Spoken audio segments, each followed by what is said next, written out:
পরীক্ষার যে সার্টিফিকেটগুলিতে সিগনেচার করে যাচ্ছেন তার সাথে ওই যে কলেজের বা বিশ্ববিদ্যালয়ের যে সকল পরীক্ষার সাথে মিলিয়ে দেখা, সাইন করার সময় মিলিয়ে দেখবে যে ওই স্কুল থেকে কয়জন পাস করেছে আর আমি কয়টা সার্টিফিকেট ইস্যু করলাম, উনি এটাও দেখলেন না।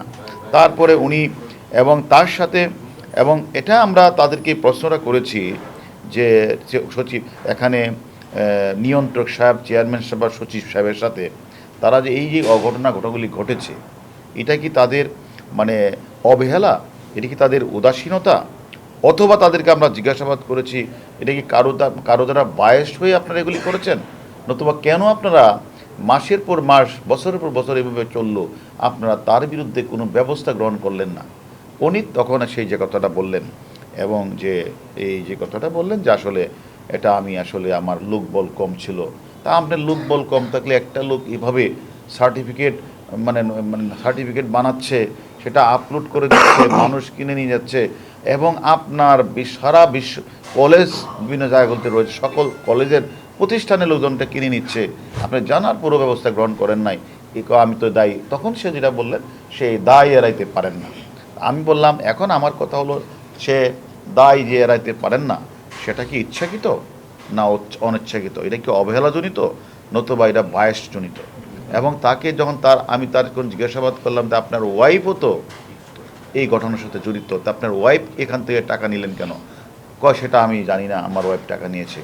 এবং আপনার ওয়াইফের সাথে সম্পর্ক কীভাবে হলো, সেটাও আমি জানি না। এখন আমার কথা হলো কারিগরি শিক্ষা বোর্ডের যে নজিরবিহীন জালিয়াতি ঘটনা ঘটেছে, আমি মনে করি ইতিহাসে একটা কলঙ্কিত এবং শিক্ষা ব্যবস্থাকে কালো অধ্যায় হিসেবে চিহ্নিত করার মতো ঘটনা। এবং আমি মনে করি একজন চেয়ারম্যান কোনোভাবেই এই দায় এড়ানোর কোনো সুযোগ নেই।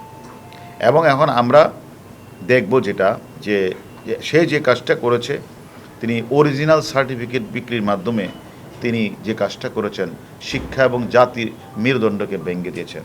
উনি একজন কলেজের প্রিন্সিপাল ছিলেন, উনি এটা জানার কথা যে একটা মানুষ কত পরিশ্রম করে লেখাপড়া করে সে ভালো রেজাল্ট করতে পারছে না, আর আরেকটা লোক জীবনে লেখাপড়া না করেই সে তাদের কাছ থেকে টাকা দিয়ে সার্টিফিকেট কিনে নিচ্ছে।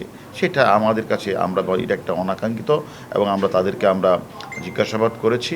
এখন আমাদের যে মূল প্রশ্নটা হচ্ছে যে তাকে আমরা জিজ্ঞাসাবাদের জন্য এনেছি, এখন তাকে আমরা বিভিন্ন প্রশ্ন করেছি, সেগুলির দায় এবং সেই জবাব দিবে এবং প্রয়োজন বোঝো তাকে আমরা 1-2 দিনের সময়ও দিব, সে তার সঠিক ব্যাখ্যা আমাদের কাছে হাজির করবেন।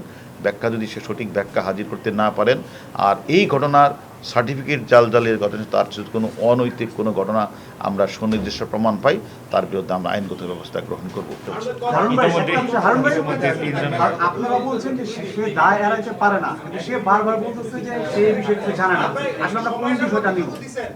আমার প্রতিষ্ঠানের মধ্যে আমি এই প্রতিষ্ঠানের রক্ষক, আমি এই প্রতিষ্ঠানের লিডার, আমি এই প্রতিষ্ঠানটা চালাই, আর এই প্রতিষ্ঠানের আমার সিস্টেম আমার আন্ডারে কাজ করে যে আমার কাছ থেকে গোপন পাসওয়ার্ড নিয়ে সে আপলোড করে সে সেখানে লক্ষ লক্ষ সার্টিফিকেট বিক্রি করে কোটি টাকা ইনকাম করছে, আর আমি এটা জানি না, এটা বললেই যদি আপনি বিশ্বাস করেন তো আমার কিছু করার নেই।